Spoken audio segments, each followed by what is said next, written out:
ba xong group được xua bong bóng chỉ cả score năng bong bóng đi po thằng ngò sầm rát ngày ní cứ bị xe chiang rò đòn ở đây bị xe nước nhầm trăng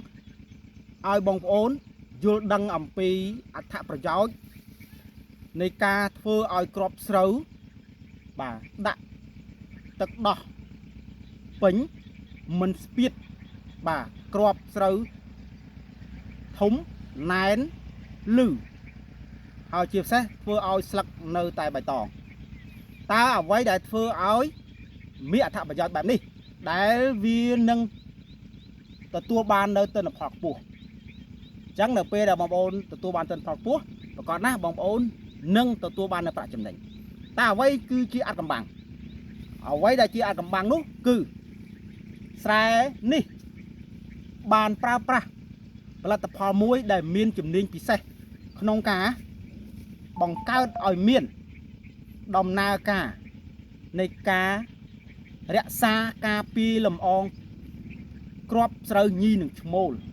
ឲ្យមានសុខភាពល្អដែលបង្កើតឲ្យមានដំណើរការនៃការបង្កាត់កាលណាលំអងញីលំអងឈ្មោលគ្រប់គ្រាប់មានសុខភាពល្អ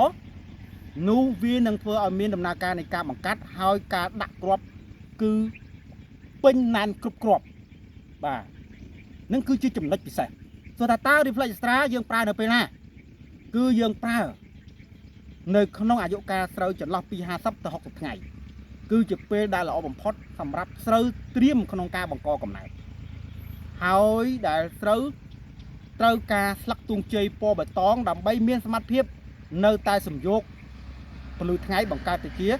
ធម្មពលស្ករផ្សេងៗមកចិញ្ចឹមគ្រាប់នេះគឺជាអត្ថប្រយោជន៍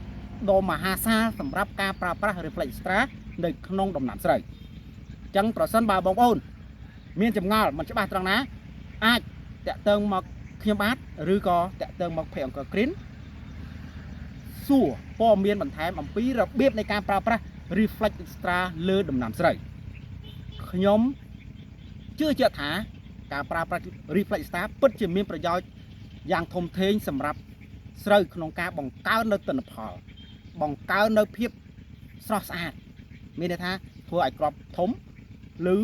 រលោងសាច់ណែននិងស្លឹកនៅតែបៃតងបាទអញ្ចឹងជាចុងក្រោយសូមអរគុណសូមជម្រាបលា